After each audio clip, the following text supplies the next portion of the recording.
राज दरबारात विस्तृत होत नाही. जनतेला न्याय देणारा राजा श्रीधर ज्या क्षणी या उद्यमीच्या राजगादीवर विराजित झाला त्या क्षणापासून या माझ्या राख जनतेला पुत्र व सांभाळून जनतेच्या सांभाळा मी केला.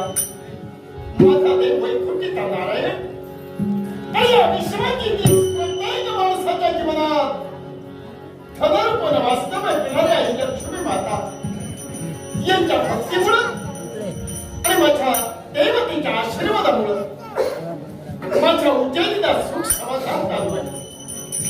प्रातःकाळी उठून सत्य स्नान केलं, परमेश्वराच्या चरणी पुष्प अर्पण केले, लाख जनतेला न्याय दिला आणि न्यायदान पूर्ण झाल्यावर माझी कौरया माझ्या विश्रांती घ्यावी.